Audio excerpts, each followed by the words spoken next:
Keep your radio dial right here. You're locked into the hottest news station on the planet. Hot 702.5 in FM sound. Blazing today's hip-hop, R&B, and pop music. Keeping your radio on fire. Bringing you the hottest, realest, riskiest talk shows live 24/7 on hot7025fm.com.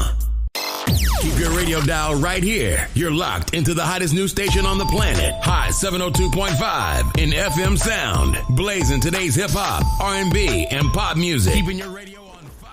Bringing you... Welcome back. Happy Wednesday, everybody. Happy Wednesday. It's been a good day. It's been a long day for me already today, man. I'm tired, but I still got work after this, so I can't quit just yet. The last week, though, let's do the weekend review. Glad to be back. My son, man, he's finally 7 years old. And his birthday was the 25th, which was last Wednesday, which is why I didn't make the show. I had to spend time with my little one, my firstborn. But 7 years, that fast, man. I was like, damn, maybe I am getting up there in age. Not really, I'm just joking. But it was it was pretty cool having his birthday party with his classmates and friends and family. That was pretty dope. Followed by the actual birthday he had. He said he got his money. He was like, so now I can afford to go to, Wally Wombats? Jumping place. My kids love it. So he wanted to pay for him and his sisters to go, but he ended up spending the money on like pizza, candy, lunch at school, typical kid stuff. You know, for a 7-year-old, I think he did pretty well at spreading it out to make it work for about a week or two. I mean, $50 I can make last for a day or two, you know, gas and food and all of that good stuff. Crazy world we live in. However, Halloween was yesterday, so we all got dressed up again. First I had a lot of weddings to do yesterday, and it was like every time I turned around there was another wedding to do, another couple to marry. My last couple was the favorite though, because, you know, of course, when I do the weddings, people get to choose. This last couple didn't get to choose. However, the ones before that all chose what they wanted me to wear, my attire. Everyone just loves that purple suit. They really do. Funny thing is, though, since the last couple didn't really care, I was going up to the chapel to maybe change clothes, find another suit to put on, see if they had a different, selection of style that I could throw on for this last wedding. And the couple matched with what I wore. Purple, paisley and everything. Same suit color, same style. It was pretty dope. So I ended up staying in the actual purple, doing their wedding as well, since it made it look like we all had it all planned together. Plus, they got to stream it to their family and friends at home. So I thought it was even doper to go ahead and let that be the issue to it. But all in all, in between all of those weddings and that last wedding, I had about a 3-hour break. So, of course, I did what I could. I went, and me and the kids' mom, we took the kids out. We took them trick-or-treating around the neighborhood, around her mom's neighborhood, of course. And, let's just say that, for one, Halloween ain't the same, man. That's it right there. Two, a lot of people not passing out candy, and a lot of people got their porch lights on. Because, correct me if I'm wrong, but I was always informed that if your porch light is on, you're giving out candy. So... And then I don't know why you got Halloween decorations and you're not giving out candy. I don't know why. It's a lot to it. But another thing, I told my little ones, like, y'all got to do better at this. Because when we was kids, man, we'd go get pillowcases. Not little buckets. We get pillowcases. We'd fill those up, go dump that off at home, and get back out and do it again. We did it at least 2 or 3 times a night. And, we had candy for a while. You know what I mean? We had it for a while. But I'm definitely letting you know, man, Halloween is not the same. It definitely has changed up.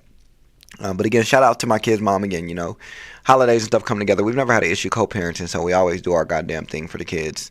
We always take care of business when it comes to them. So shout out to her for that. Also, I do want to talk about something that happened in this last week of work. Honestly, I just want to talk about consequences. We had some issues with a employee. That employee is no longer with the company. But when you, as people, right, we all have positives, we all have negatives, we all have issues, whatever the case may be. But my biggest thing is be accountable for your own actions, right? We had an employee, and their actions led them to a place of not being there anymore. The crazy thing with that is, after their actions led to their termination, they went wild, man. That's crazy. It's pretty crazy. They went wild. And I didn't get how some of my coworkers were being threatened and talked bad to over something that was not their fault. You know what I mean? What I mean by that is, I wish people would understand that every action you take has a consequence in life. Whether it's at work, whether it's at home, whether it's with a friend, a relative, whatever the case may be, every action has a reaction. Some of them, good, some of them bad, some not so bad. But you cannot sit here and light a firework in your home, in your apartment, watch it explode and set something on fire and say, how did this happen?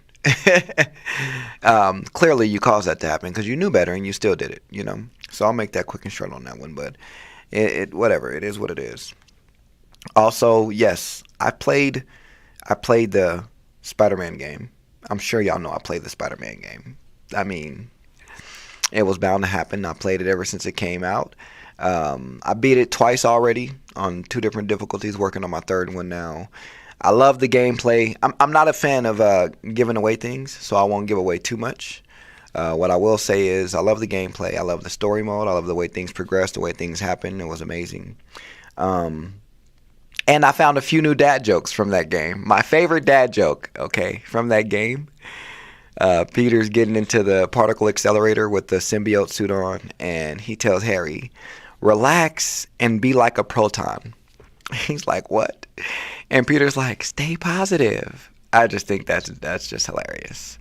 Don't mind me and my dad jokes, but that one right there got me. That one right there I'm going to use on more than one occasion. I'm definitely going to use it today when I get back into work. But I love the game. I love it all together.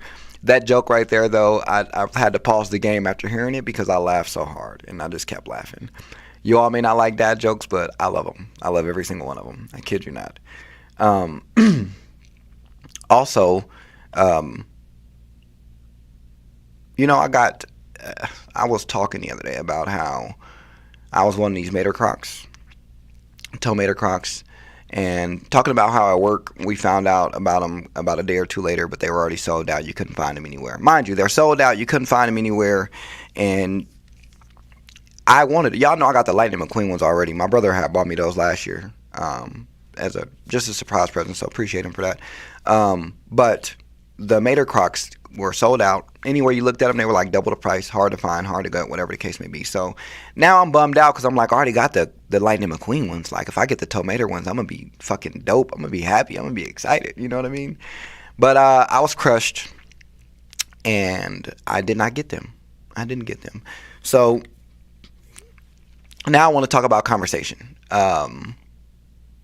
Basically, when you are conversating with someone, and it doesn't have to be sexual, intimate, it's just day-to-day conversation, you never know how people respond or react to that.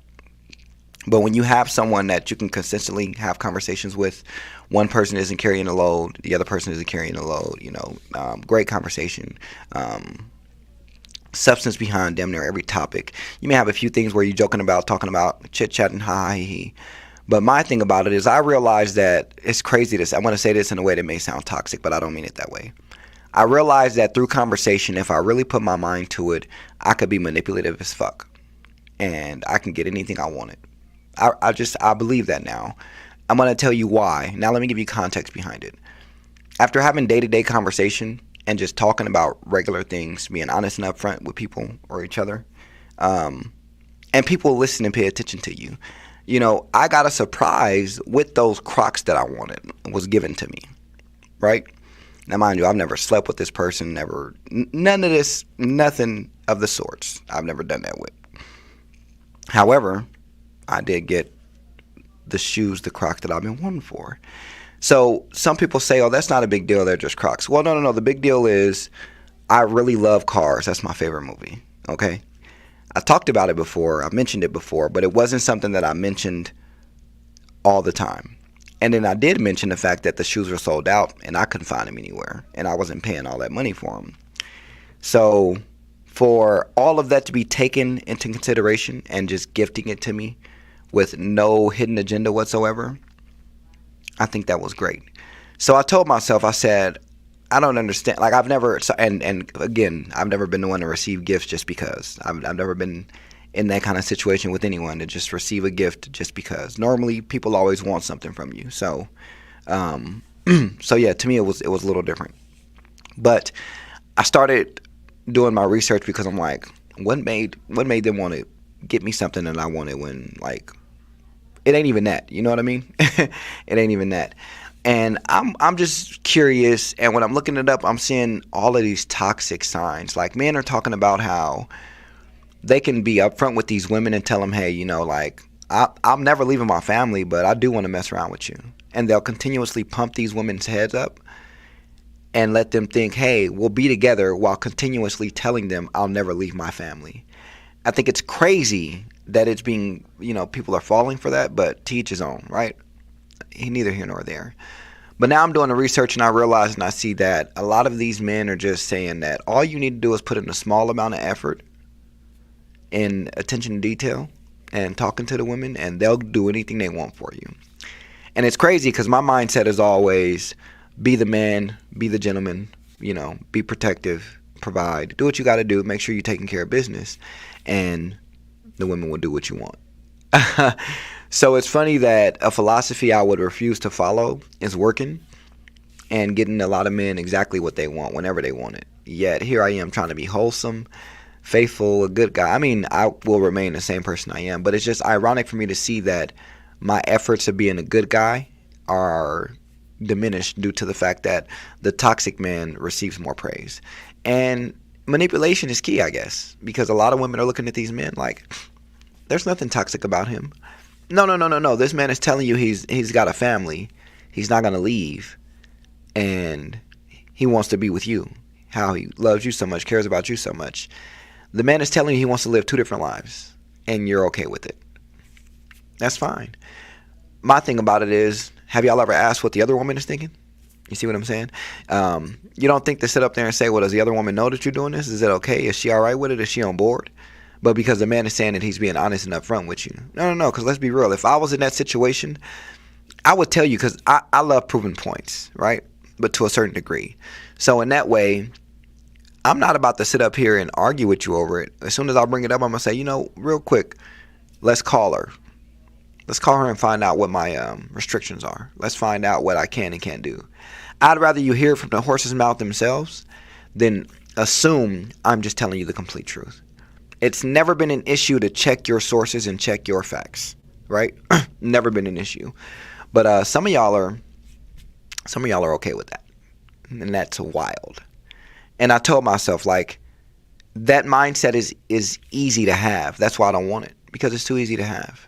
To just sit up here and talk out the side of my neck every time I want to get something done or get something, it's too easy to have. I need a challenge. You know what I mean? And the challenge for me is making sure that I don't have to be manipulative. I can be honest with you and tell you what's going on up front, because later on down the road, I don't have to worry about you saying, oh, I didn't know, or I didn't get told, because you did. You completely did. One thing I'm going to say is that I'm going to tell you right up front about everything and let you accept whether you want to choose to deal with it or not. Whether you choose to or not is completely up to you. Will it affect me? Not at all. Not at all. I don't know if you guys ever seen that clip with Jerry Seinfeld where he sat down in the cafe and the girl's like, I don't think this is going to work out. And he's like, oh, okay, that's okay. He's like, that's okay. I'll meet somebody else. He's like, it was fun dating you for a while. You know, enjoy, have fun, and, you know, have a good one. And walk right on out. That's the level I'm at with stuff. Like, I'm not here trying to please you. I'm not finna try to manipulate nothing. If you feel like it's not working out for you, if you feel like there could be better somewhere else, have fun and enjoy. I understand the concepts of building a foundation, not just trying to, how do you say it, create a facade that there is one. I don't care about what it looks like. You know, I care about what the truth is and what it actually is. Because you can take shit and cut it up into different pieces and put it on cookies and people will think it's chocolate chip. But it's shit. You see what I'm saying? So I don't care what it looks like. I care about what it really is. Simple as that. I be having the craziest examples to give, but I be having to. Anyway, a lot of you all, though, speaking of that, I wanted to bring up the fact about shame. That's what I really want to talk heavy about today, is shame itself. The reason I bring that up is because people, I mention it all the time how me and my kid's mom have a great relationship when it comes to co-parenting. And one thing about that is I'll never have shame for the fact that I'm always there for her. Never have shame. I don't care what it is or what's going on. If I can be there and I can be there to help or assist, I will. I don't care what it is. Her car's tripping and she need help with it, I'm there. You know what I mean? You know why? My kids are in that car. My kids go back and forth and travel in that car. Sometimes she brings them to me in that car. So I'm always going to be there to help. If it's something financially she needs and if I got it, she got it. You know what I mean? I've sat here and, I really don't need to explain or give examples of what I've done or what we've done for each other, but I have no shame in the fact that if she ever calls because she's in need, I'm going to pick up and answer. No shame at all. I don't care what it is or whatsoever. I don't care what the situation may be. I don't care what's going on. And it's been times where, I be telling people, man, like I got no shame at all. Like it's been times where, I'm a man and I have needs, you know what I mean? And sometimes I don't get them resolved with just my toys. Sometimes I do need the real thing. And I trust my kid's mom a lot more than any other woman out here. And just for obvious reasons, of course. Hey, and I may go there and, I may get my needs met there. I'm not going to lie. I have no shame in my game at all whatsoever. I have no shame. But one of the things that I always say is it doesn't matter what the situation may be. The sex can be taken away and I'll still be there. I'll still be there. It's not I'm not there every day jumping in a bed. You know what I mean? You can take that away and I'll still be 10 toes down. I'll still help with whatever the kids may need. She knows it. It's happened before. I've been in whole relationships and I've still made sure to take care of my kids. You know what I mean? I'll still be there to help out, whatever the case may be. So everyone looks up there and they got these ideas about, you should be ashamed of doing this or doing that for somebody. And if y'all got kids together, you should never be ashamed. Never. Simply because whether it's helping pay some bills at that house, them kids live in that house. Whether they with you 4 days a week or 3 days a week, they still over there with her sometime throughout the week. You know what I mean? If it's food, yes, them kids need to eat. You know what I mean? If it's a power bill, who you think running up that power bill? Like I never will understand and I'll never accept a man telling me that he feels like he's wrong for helping out his kid's mom. No, I think you weak. I think somebody got in your head, maybe the girl you're dealing with at the moment or a girl you're talking to or one from the past. I think they got in your head about it, but a man is never wrong for helping out the mother of his children. Not at all. Not at all. You come to me with that shit and I'm going to tell you I'm going to have one conversation with you about how you shouldn't have that mindset no more. And the next time we talk, I do expect your mindset to change for you to understand that there's nothing wrong with you helping out your kid's mom. And if it don't, we don't need to associate with each other. Because whatever ideas you've come up with to make you believe it's not okay is wild to me because you shouldn't have to do that. You should know that you will need to help out. Simple as that. So again, I don't care what anybody says. And I never have and never will. I'll always be there to help out whenever it's needed, whenever I can. I don't give a fuck. Life or death, I'm there to help. So simple as that. But more so about shame, because a lot of people, I think y'all care too much about what people think, and that's where the majority of shame comes from, like humiliation in a way. I pulled up a few articles talking about shame that I kind of want to just go over with y'all because I think mentally y'all are putting too much on yourselves when it comes to shame. I really do think so. I openly admit to what I'm not ashamed about or what this and that's going on because I'm going to lead by example. I have no issues expressing that. But let me tell you why I feel like shame is not always a bad thing. Now, I got articles for both, but I want to talk about first why I don't think it's a bad thing. I think it's a positive thing. This article is pretty cool because it explains why shame is good, and you'll be surprised when you hear some of this stuff. But, I mean, as we all know, it is known as a toxic feeling, but it can also be a force for good. I'm telling you. So the article states, we've come to view it as a corrosive legacy of sexual assault or abusive parenting. We see it as a weapon wielded by the intolerant against those who are different. It's the favorite tool of bullies everywhere, savaging their victims' sense of self-worth. Overall, we agree that shame is bad. Overall, right? Everyone can say that overall. But what if research told you different? Because that's what they did. They did some research. But in the research I conducted for my recent book, is what he's saying, I was surprised to hear over and over again from psychologists, sociologists, and historians that shame has, for much of our history, been a force for good. According to recent studies in evolutionary science, human beings developed the ability to feel shame because it helped promote social cohesion. Our inherited repertoire of emotions, including shame, evolved over the long millennia when we lived in small tribes, when our survival depended heavily on close cooperation and adherence to tribal expectations for behavior. Members who violated the rules would be shunned and shamed. Fear of that painful experience encouraged members to obey the rules and work together for the good of the tribe.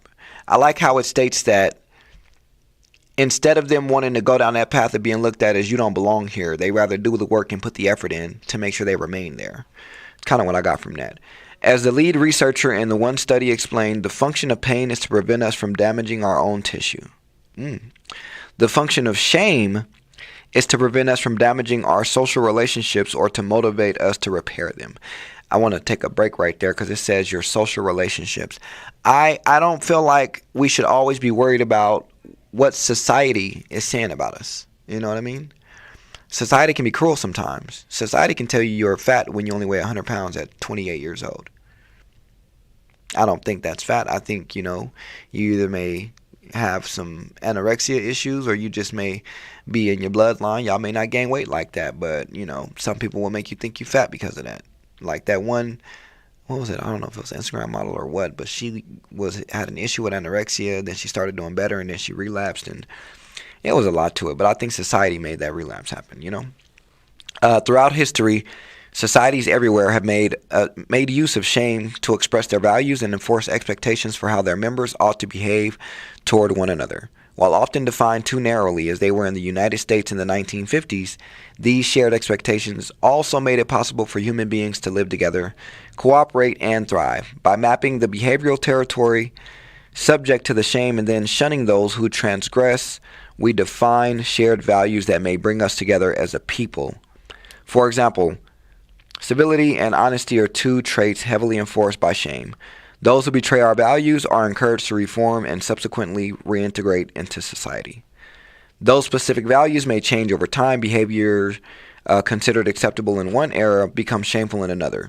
Like, for example, back then, it was an issue for women to wear anything shorter than their knees on skirts. Now, they praise it because they're like, oh no, show that ass. We want to see them curves. Wow. The Me Too. Oh, okay, here we go. Those specific values may change over time. Behavior considered acceptable in one era becomes shameful in another, as evidenced by the Me Too movement. Yeah, I remember that, right? The very public shaming of prominent men who abuse their power to sexually exploit women reflects a major redefinition of our expectations for men in positions of authority. Shame in this way has a good positive effect, serving to discourage predatory behavior and encourage greater respect for women. So they're trying to say in that way you're going to shame the men by making them feel like you can't act like that. So that way it's a safer environment for women. So do you consider that bad shame or good? Because I consider that good. I think that's great that they're making people stand on boundaries. Like you cannot approach somebody a certain way because you feel like you want to. Like people always talk about the fact of with women, well, they wear certain clothes, I have never seen a woman in a skirt and thought to myself, I'm going to rape her, I'm going to fuck her and bend her over and fuck her without her permission. I have never thought like that. I've always been criticized because my first mindset has never been sexual with the women. I'm more so like, how are you mentally? How's your personality? Can you make me laugh? Because I like to laugh. I can make you laugh, but I don't want to be the only one making somebody laugh. So my first mindset is always, how's your personality? Now, if I connect with someone mentally and they pretty much cool conversation and personality, then okay, I'll start looking at the looks and the body type. You know what I mean? Then I'll go ahead and put that as a factor. But all of y'all saying that, well, she asked for it. Ain't no motherfucking way in hell just because of the way she dressed, she asked for it. So you telling me every time I go outside in gray sweatpants, I'm asking for women to just come up and grab my shit? Exactly. No, I didn't think so. So I think stuff like that is great to put in the way of you hold everybody accountable for their actions in this way. Now you got people sitting up there saying, oh, well, I'm scared to do this because of that. I mean, it's still wrong because you're scared to do it because of this. You shouldn't be wanting to do it at all. But I love the fact that you have something in place to make you feel like, ooh, it's bad to do that. So let me not. I love that there's something there. Of course, there's another side to it. During the periods of massive change, shame, a tool that requires shared values across society, can quickly become a divisive cudgel.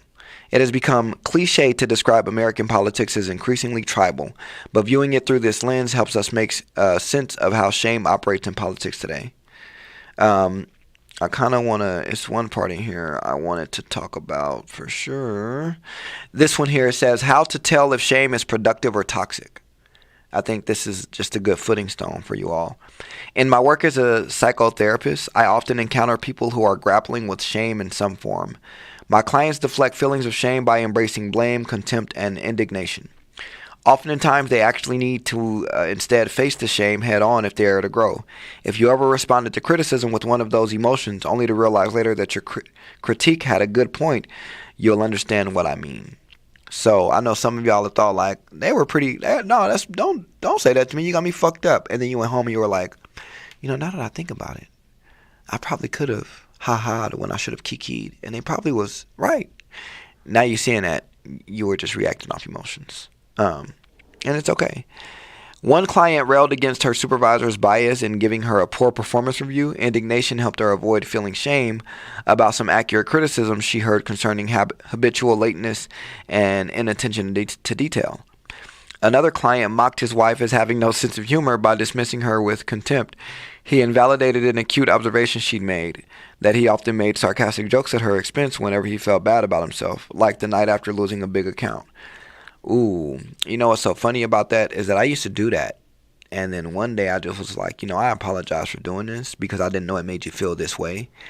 And, I do my best to never do it again. But that's crazy because I definitely felt like it came from somewhere else. Oh, well, anyway. That's why you got to grow and move on and apologize for things, man. It's so much better. Many clients have begun their sessions with a heated, highly accusatory account of a recent marital spat. By blaming their spouse, they avoid taking any responsibility for what happened, their own insensitivity or hurtful behavior, for example. It is important to remember that productive shame is not the same as toxic shame. Described by psychologist John Bradshaw, author of the classic Healing, The Shame That Binds You, toxic shame is the pervasive sense that one is essentially unworthy and unlovable, usually the result of childhood trauma or sexual abuse. And when I read that part at home, I felt like I was being attacked personally because I was like, wow. Shame is the pervasive sense that one is essentially unworthy and unlovable, usually the result of childhood trauma or sexual abuse. And my childhood trauma is I felt like I was always unloved or unlovable. That's crazy. And that nobody wanted me to be there. So it's crazy that they say that. There's another type of shame identified by noted shame researcher and TED Talk celebrity Brene Brown that is induced by society's perfectionistic role expectations. Don't I talk about that all the time? Such types of shame globally indict a person's character and destroy one's self-esteem by telling them they have no worth or are a complete failure. You should never make anybody feel that way. I've learned from personal experience. By contrast, productive shame focuses on discrete traits or behaviors rather than the entire person. Instead of making global statements about someone as completely worthless and irredeemable, productive shame leaves room for her to feel good about herself as a whole while also suggesting changes that might help her feel even better. Our evolutionary ancestors used shaming and shunning to encourage change, to help tribal members reform their transgressive behavior and then reintegrate. Helpful shame always leaves room for improvement rather than making someone feel fundamentally worthless with no hope for growth. So I like that because what they're trying to say is that because you feel like you're ashamed of something, some things have positive outlooks to it when it comes to shame. You don't always have to feel like there's negativity involved when it comes to it because as it says as a whole, everyone thinks and associates negativity with shame. I hate that. As you see, there are clearly more than one factor of shame that benefits not one but everyone. More than one person, more than one gender, more than one race. There's so many different types of shame that protects people that is such a great thing. For example, right now, in today's time, if you had anybody call a black person the N-word with the hard ER, they walk around like it was just a regular old Tuesday about 400 years ago, 500 years ago. They walk around like it was a regular old Tuesday. You know what I mean? And what would happen then? Nothing. Nobody would bat an eye. Nobody would say nothing. They get a praise for how well they said it, especially if they made the R roll. You know what I mean? Today's time, you got a lot of people afraid to say it because of how they will be shamed for disrespecting our culture. And that is another, like, just look at all of the ways shame can be a positive thing for us. Now, I'm not saying none of it is right for people to be able to do some of the stuff that shame stops them from doing. What I'm saying is I'm happy that there's a barrier, there's a boundary of what you can and cannot do. That's what I'm saying. Some of you all may not accept that, may not understand that, or may not agree with it, but to each his own. You know what I mean? What I eat don't make you shit, and what you eat don't make me shit. These are my personal opinions and my personal opinions alone, based off some facts or some research I've got, from a few articles online or on the internet, which we all love the internet. So with that being said, let me get back to the topic at hand, which is shame. Now, this one is more so going to talk about the psychology of shame. And this is by Arlen Kunchik in Massachusetts. I hope I said that last name right. Now, this is actually a recent one from June of this year, because all of the other ones I found were maybe from a year ago, 2 years ago, but this was one from actually this year. So I love that I found something here. And it's, again, talks about the psychology of shame. What does it mean to have shame? This we may know. Shame is a feeling of embarrassment or humiliation that arises from the perception of having done something dishonorable, immoral, or improper. Okay? People who experience shame usually try to hide the thing they feel ashamed of when shame is chronic. It can involve the feeling that you are fundamentally flawed, and shame can often be hard to identify in oneself. Now, while shame is a negative emotion, its origins play a part in our survival as a species, which is what I keep saying. It's going to be there for a reason.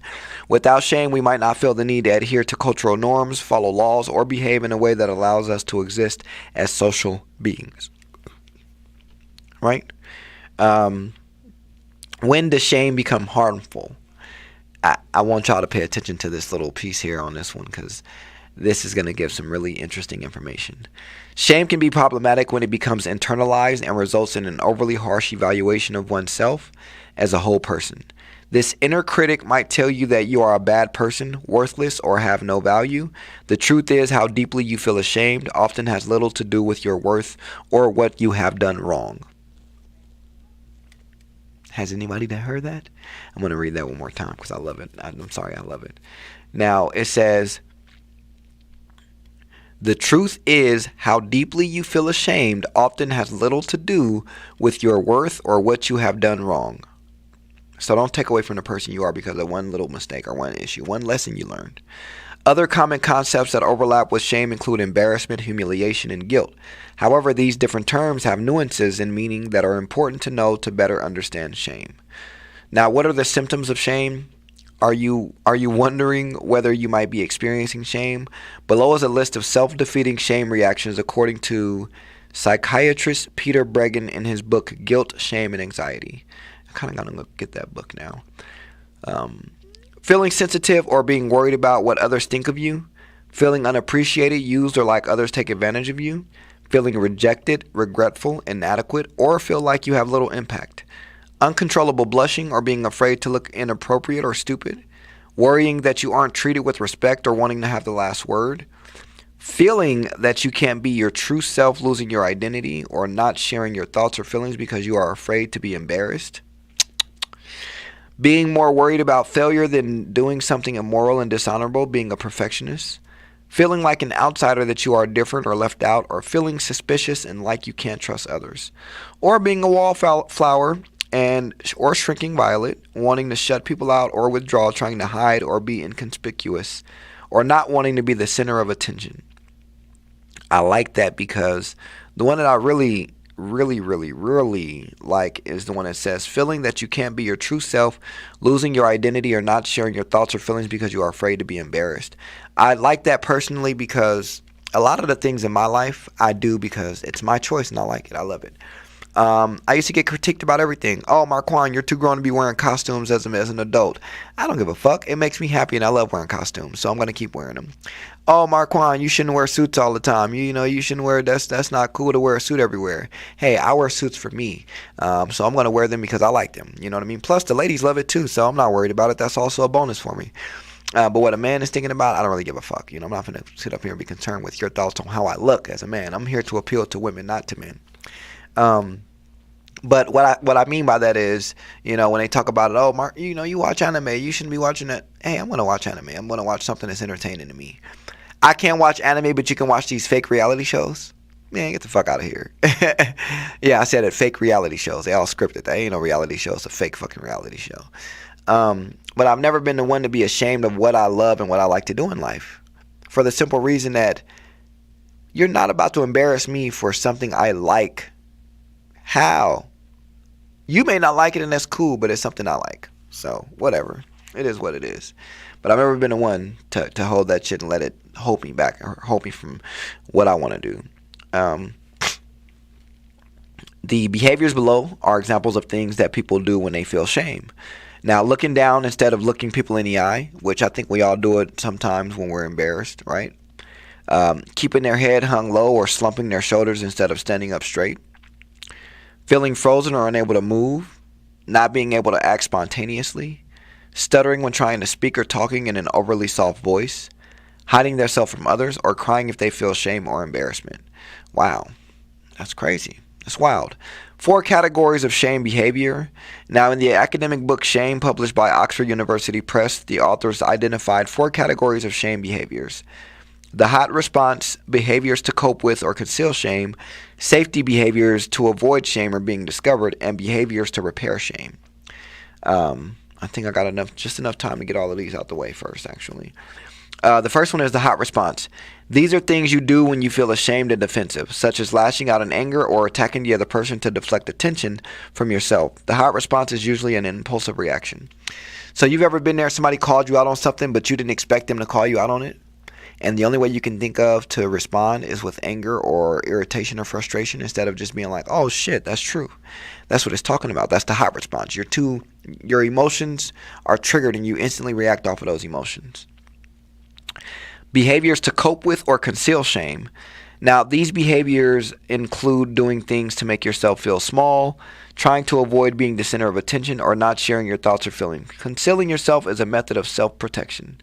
Now, you ever had that person where they've got a good idea, but they wait to say it, and then you're like, why the fuck you wait so long? And they're like, well, I don't know. I didn't want to shit on anybody else's idea.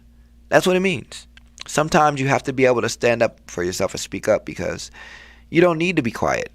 If you're doing it, you're doing it, but you don't need to. Like, hey, at the end of the day, like, we're all here to hear you. We all have 2 ears for a reason. Some of us have 1.75, no pun intended, Mike Tyson. But you know what I mean? At the end of the day, we all have 2 ears to be able to listen. You know, we want to hear it out. And it's not about what you say, it's how you say it. I say that all the time. It's not about what you say, it's how you say it. Just remember that, okay? Also, safety behaviors to avoid shame or being discovered. Now, this category of shame behaviors might be things like apologizing, crying, or avoiding conflict.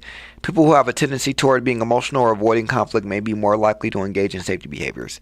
Y'all ever had that person where you ran into them and it was like, oh, I'm so sorry I ran into you. And it's like, but you didn't, I did.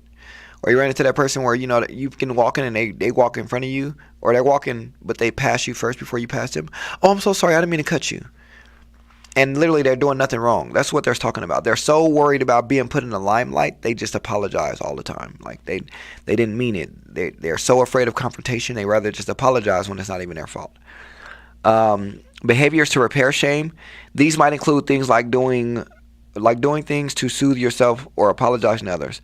For example, if you forgot an important anniversary, you might tell yourself that you had a lot on your mind or engage in gestures to show that you are sorry. So you might say, damn, you know, I had this to do, but I got all of this to do later. I can skip that because I got all of this to do. You know what I mean? All of that back and forth shit that you shouldn't be doing. Types of shame.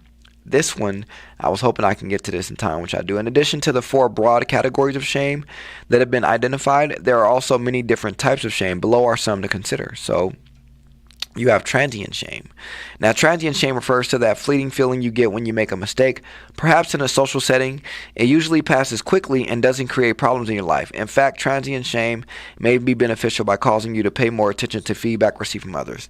Let's say you're out in public and you fart, right? You didn't mean to. Room full of people and you fart. That's kind of what they mean. It's a small moment. People laugh it off. People say, next time, just go to the bathroom and say, excuse me. You know what I mean? Like something small and simple.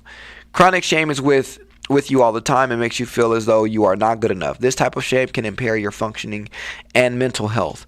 This is one I like to bring up because I feel like as a parent, as a father, you can have that. When you feel like you're not doing as much as you can and you feel like you can be doing more, there's something that you're missing out on, that can be kind of shameful to you because you feel like, damn, I'm letting my kids down. That's personal though. We're doing that to ourselves because I guarantee you right now, if you ask 100 people that knew me, 100 people will tell you that I'm a great father. They will tell you that. But if you ask me 100 times, I will tell you every single time you ask me 100 times, I'm a decent father. I think I could do better. I will tell you that every time with no problems, no ifs, ands, or buts. I don't care what you show me that I've done or that I did. That's my responsibility. I was supposed to do that. I am their father. So I don't like getting credit for things I'm supposed to do.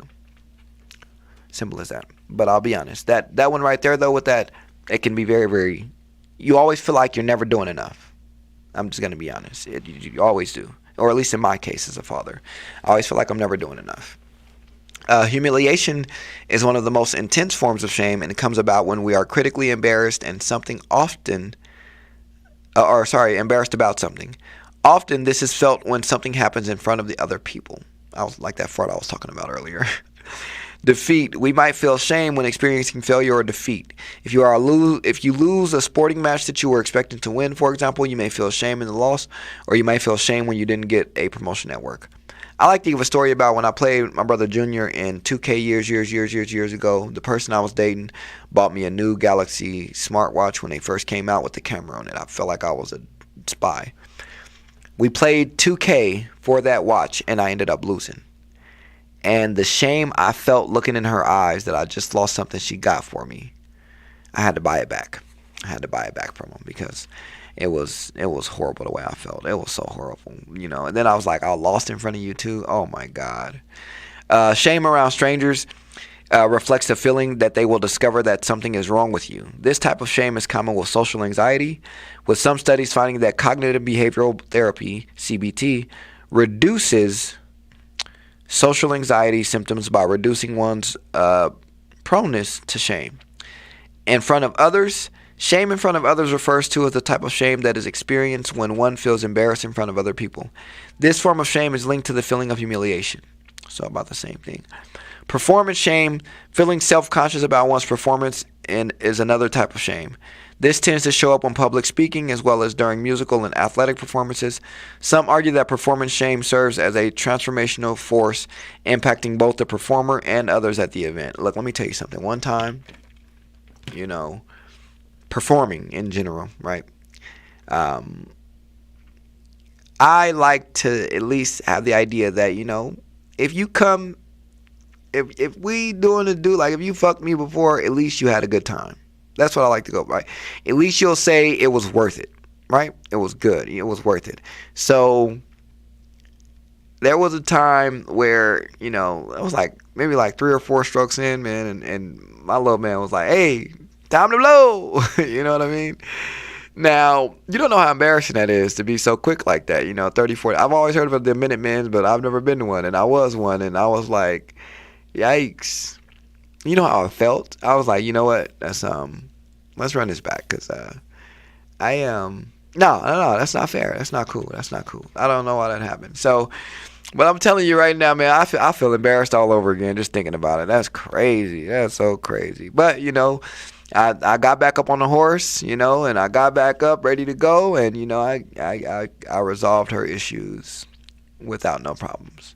Proud of myself.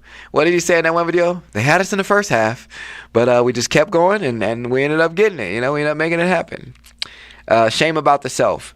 Now, feeling as though you are an inferior person can lead to shame about the self. This is a chronic type of shame with long-lasting effects. Ooh. I like this next one, I think. I'm reading it already. Unrequited love. Shame that results from unrequited love is another type of shame that is a feeling of not being good enough for another person.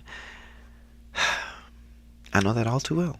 I spent a lot of my adulthood feeling like that with a certain individual. I won't make any names, but that's exactly how I felt. That's kind of crazy. Unwanted exposure. Public humiliation involves unwanted exposure and makes up another type of shame. An example would be making a mistake in public and having someone point it out. I know y'all hate that. Like, oh man, they just shit it on the sidewalk. They weren't supposed to do that. Probably too over the top, but you know what I mean. Exclusion, which I think everyone has an issue with on exclusion. If you feel as though you are being excluded from a group, not liked by the group, or that you don't belong, you might experience shame about being left out. This type is also common in social anxiety. Internalized shame. Internalized shame refers to shame that has been turned inward. For example, those who experience childhood abuse may experience a feeling of being unworthy or feel shame related to their abuse. Toxic shame. Toxic shame is similar to internalized shame, and that it involves the notion that there is something inherently wrong with you on the inside. Toxic shame is a part of your core identity rather than a transient state. People who experience toxic shame may try to present a perfect outer self to hide how they feel on the inside. So, those people that will be going through it, like myself sometimes, but we make it look like on the outside everything's going great. That's what they mean. Finally, healthy shame can also exist. Shame can be healthy when it causes you to have humility, allows you to laugh at yourself, makes you humble, or teaches you about boundaries without at least a little bit of shame. People would have trouble measuring the effects of their behaviors on other people. So all in all, it doesn't matter how you feel about shame, how you see it, how you view it. Learn to use it as an asset rather than a liability. Don't let you feeling like being shameful is going to stop you from getting to a certain place, because shame can probably get you to that place. Don't let a promotion make you feel like you're not worth it or you're unworthy and you can't make it, so you don't need to try harder to apply next time. Don't feel ashamed about not getting it.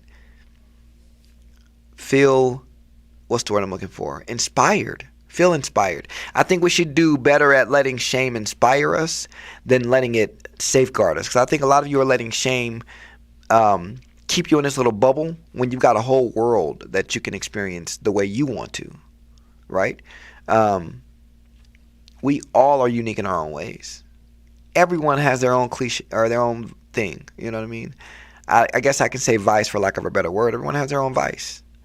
And I think if everyone just kind of stop focusing so much on the shame to everything and more so I'm focused on what it's trying to teach or what it's trying to show, I think we'd be in a better position. Honestly, I think we will.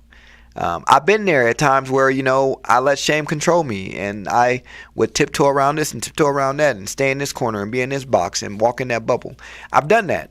And then I broke free. And then I realized that I'm only holding myself back. I really am. I'm only holding myself back. The biggest thing about shame is, and y'all may not want to hear, but y'all should already know what I'm finna say, accountability. Simple freaking accountability. That's it.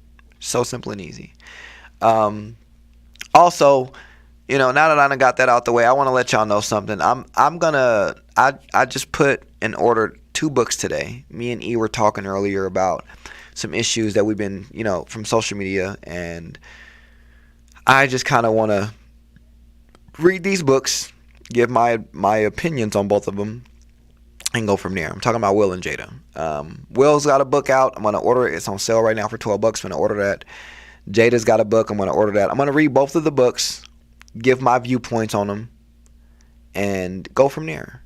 I think the fact that in Will's book he takes such good responsibility and tells his truth, from what I hear, I want to read about that. I want to see what happened and what's going on. I want to get both sides of the story. So when I come back, I want to have one last episode about this Will and Jada thing. We've been talking about this for years now, a couple of years, if I'm not mistaken. And now I just want to have one last discussion about them because I'm over it. You know what I mean? I'm over it now. So I'm going to read the books so I can get a viewpoint of each one of them. I know Jada's book is more so about something different than just their lives, but at least with Will's book and then her book and everything we hear and talk about on social media, I have the opportunity to give an actual, a valid viewpoint based off of research I've done, okay, not just off of what I've heard. So I'm looking forward to that. Hopefully I'll be done soon. I'll say I give it about a week or two before I'm finished with both. Take my time so I can actually read them to understand them and not read them just to get it out the way.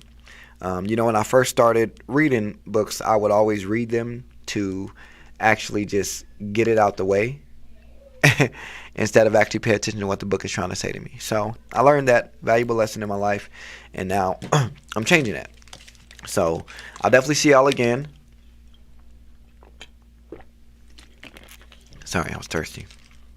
Now, before I go, I got to give out the plugs and shout outs.